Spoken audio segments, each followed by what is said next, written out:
Magandang araw nga pala sa ating lahat, and especially lalo-lalo na sa ating mga audience dyan na nanonood sa atin, sa ating ginawa na naman na bagong video na sitaw update dito sa YouTube, sa ating YouTube channel na kay Kuya Mark.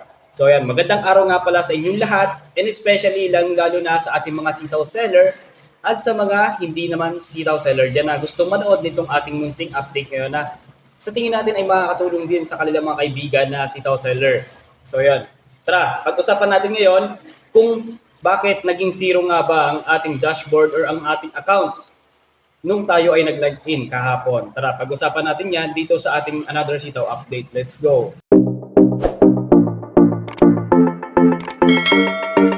Kahapon nga, nang nailabas natin yung ating bagong video about sa nilabas na letter ni SEC patungkol sa issue ni Sitaw is madami tayong na-receive na comment sa ating YouTube channel and maging sa ating Facebook page na Mark Special na yung kanila pong account is nag-zero po pero hindi pa po sila nakaka-receive ng kanilang withdrawal. Pati na rin po yung kanilang withdrawal is nawala din po. So ibig sabihin, totally naging zero talaga. Problema dito sa ating YouTube channel sa isang comment ni Ma'am at Roxy Licious.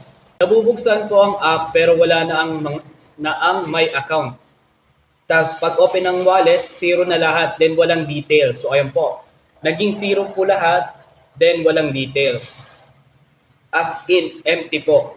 Nawala na yung recharge at wallet. So yun po. Yun po isa sa mga problema ni Ma'am. And especially at Cyan 5362, magbalik ba't sa akin na wala lahat? Paano mo masasabi na may babalik? Ngayon lang nakita ko sa account ko zero kalahat ni Lima. So ayan po. At kay another comment ni at Cyan 5362 na wala yung winidraw ko. Tapos ngayon zero balance na sa freezing money. Ba't ganon?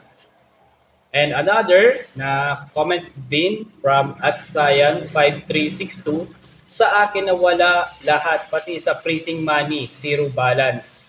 So, ayun po mga guys. Nagre-reklamo po dito na nawala daw po yung kanilang mga details and especially yung mga kanilang process for withdrawal. Lalo na naging zero, pati walang details na nangyari. So, ito po. Bibigyan ko po kayo ng isang solusyon kung paano nyo po magagawa yung ganyan. Mas mabuti po na download pa kayo ng Sitaw app from Play Store or sabihin na natin sa inyong mga App Store. Then after that, kung nasa website naman po kayo mga guys, refresh lang po. Refresh nyo po. Kasi madami po talagang naging issue kahapon talaga na may mga Sitaw seller kasi tayo na naging zero yung kanilang account dito kay Sitaw, and especially nawala yung details, pati na yung mga withdrawal transaction nila. Nawala. Yung pag-process ng withdrawal, nawala din. So, yung po website po kayo, nag-login ng inyong Sitaw account, refresh nyo lang po. Yan, refresh, and especially login, log out, login, log out. Ayan po. Ulit-ulit lang po. Login, log out, then refresh. Then kung gusto mo naman po na mabilis na transaction, download po kayo ng Sitaw app from yung Play Store or your App Store. Ayun mga guys. Play Store or App Store. Meron po kayo yan kung nakagamit po kayo ng Android or ng Play Store. Ako po kasi ang gamit ko ngayon na cellphone is Android. So ibig sabihin po, sa Play Store po ako nagda-download ng Sitaw app. And syempre, another comment po para galing po sa ating YouTube channel, isa sa ating mga video from at Uncle Sam. Mga Sitaw sellers, refresh nyo lang apps, ngayon lang may laman na ang freezing wallet at wallet balance ko. July 10, 10:14 PM kanina kasi 10 PM, zero ang laman. So ibig sabihin guys, ay si Sir at Uncle Sam is nakatutok po siya sa pag-monitor ng kanyang Sitaw account. So yung mga guys, so tama din po yung ginawa ni Sir. Tama din po yung sinabi ni Sir na pakaumaga po is bumalik na po sa dati yung ating mga Sitaw account. Yan po, may mga pera na po tayo nakita, may details na ng transaction ng withdrawal. And especially, umaga po, from galing sa ating kay Ma'am masugid na commenter, nag-message po siya sa akin sa aking Facebook page na Mark Special. Ito pong nawalan po siya ng nag-zero po yung kanyang dashboard, pati na rin po yung mga details and transaction ng withdrawals. So ngayong umaga po is nag-send po siya sa akin ng message na good morning po. Okay na po ulit yung dashboard. Bumalik na siya ulit. Bali, waiting na lang po kami na babalik sa account namin. Thanks so much po sa pag-help. Amen. Word lang kasi wala kaming AS na makontak. Bali sa mga vlog lang po sa YouTube kami nakakakuha ng update about sitaw. Kagaya nyo po. So yun po, kagaya daw po sa akin. So kagabi lang po kasi nangyari na isip ko naman po, baka okay na kasi sabi nila doon kasama profit sa makuha. Paano po pala yung friend namin na OFW, wala po siya e-wallet kasi nakalagay sa kanya apps po ma-open kagabi kasi sa laptop ayaw niya matry ko na lang po ulit. Okay. Salamat po. Wala na kasi ako makausap, pati yung withdrawal ko, makapending since bago mag-close si Sitaw. Ulit-ulit po tinatanong yung AS ko, nung makausap ko pa, hindi ako masagot. Kung kasama ba yon sa isusoli. Kasi hindi siya kasama dun sa freezing asset na unti-unting nababalik sa recharge wallet. So yun po Bali po, bibigyan po kita ng another explanation po about yan. So yun po. Sa mga nag-zero po ang inyong mga account, nawala po ng details, nawala po yung process ng inyong withdrawals. So yun po, log in, log out, log in, log out. Refresh din po. So yun po, pinakamahalaga po yun. Then kung wala po talaga mangyari at madami na pong problema, i-contact nyo lamang po ang inyong account specialist.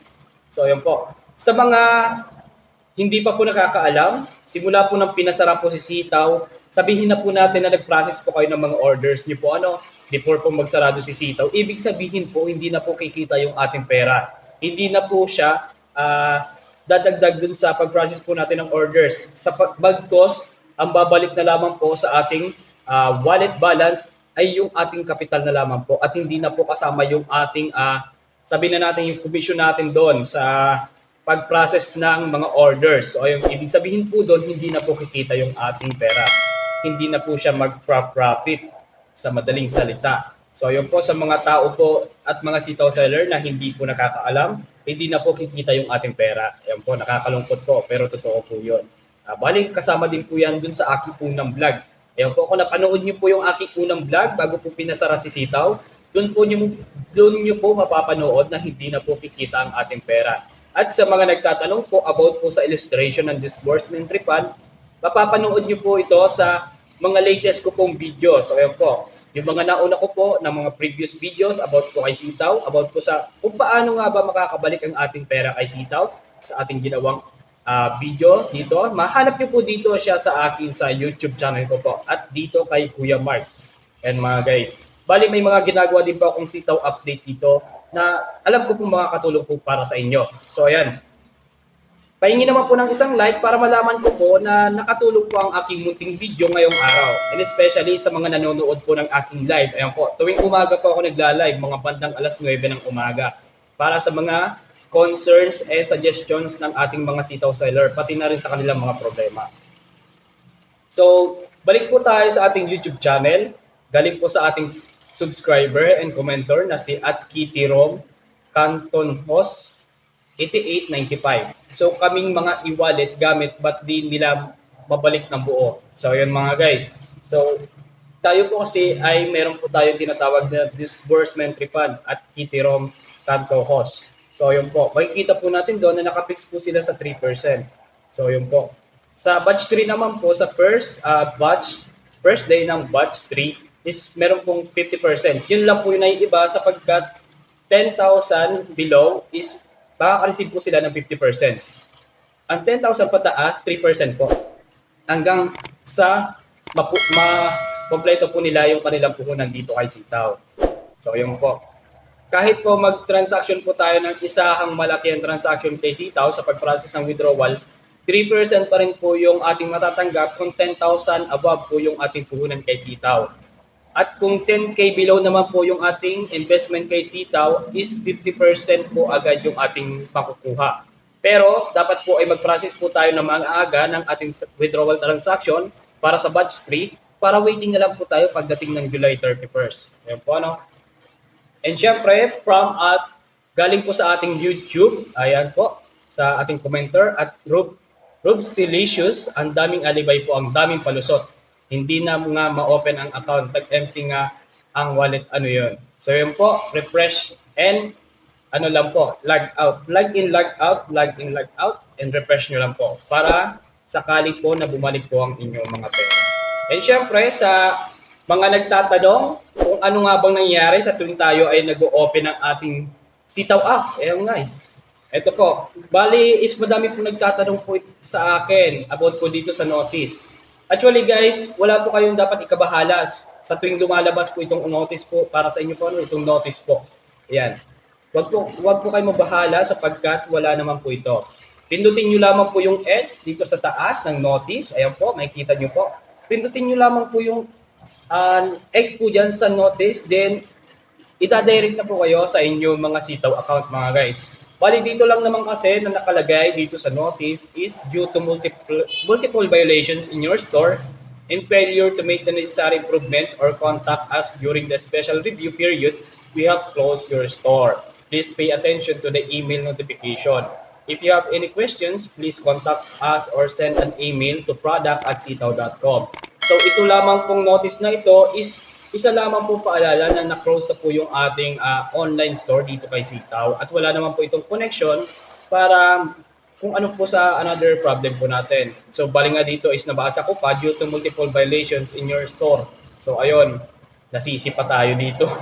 Charot lang, nasisi pa tayo. So ayun, wala po kayong dapat ikabahala dito sa ganitong notice. Pindutin nyo lamang po yung letter X na nasa taas ng notice, then magdediretso na po yan sa inyong mga Sitaw account. And especially, at galing din kay at Ronski Mapagmahal, ayan, kay Sir Ronski Mapagmahal, 3302. Sir, suggest ko lang tanggalin yung mga special effects, nakaka-interrupt sa pagsasalita. By the okay na ang batch 2, meron na schedule, salamat. So ayan po sir, wala na po siya mga special effects, ang nilagay ko na lang po is mga visual, mga pictures, na para mas makita nyo po at mas visible po yung inyong nakikitang pictures na aking mga binabasa at mga pinapakita at ini-explain po para sa inyo. Ayan po. Maraming salamat po sa inyong suggestions at pagbubutihin ko pa po ang pagbibigay po ng updates para sa inyong lahat. And especially, sa batch 2 po, meron na pong schedule. Actually, kahapon po nagsimula na po ang ating batch 2. Pero ang problema po mga guys is madami pa rin po nagre-reklamo na hindi po sila nakareceive ng kanilang refund dito kay Sitaw ng batch 2. Ayan, madami naman pong umasa. And especially, galing po sa ating commentor from YouTube. Ayan po. Kay Sir at Christopher Saremo, 5721. Good day. Ano po ang explanation niyo, sir, dun sa FB page nila na inalis lahat ng pictures in video. Tapos from 54, naging 33K something na lang. So yun mga guys, siyempre dahil siguro sa aking explanation ko lang naman in opinion dito sa Sitaw page ni Sitaw. Ayan, siguro dahil simula nung pinasaran na siya ay hindi na dapat siya need pang mag-operate. Ayan po. Kasi binigyan na siya ng revocation order na itigil yung operation dito sa Pilipinas. So ibig sabihin, lahat ng kanyang mga for advertising is kailangan na niyang burain. Siguro yun yung sa akin. And syempre, dahil sa followers niya, itong tinutukoy niya dito is 54K followers ata ito. Syempre naman, kung sa araw na nagsarado na yung Sitaw, syempre mawawala na din po yung mga nag-likes and nag-follows dito kay Sitaw. Syempre nga, kasi dahil sa issue. Kaya siguro nag-down siya to 3K followers. Siguro followers yung nag-uusapan dito ni ating commentor. And syempre kay at Joseph Wason 8659. Hi sir, help naman po. Paano maayos yung account na labas yung TIN information is incomplete? Please complete it.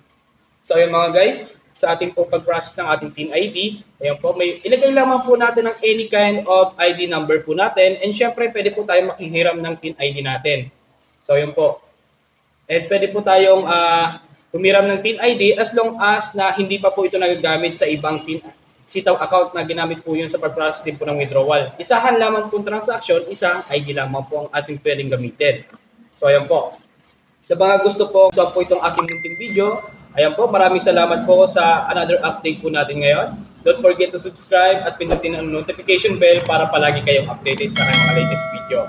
At sa mga hindi ko po nasagot na mga katanungan is gagawa po tayo ng another video para sa inyo lahat. Maraming salamat po.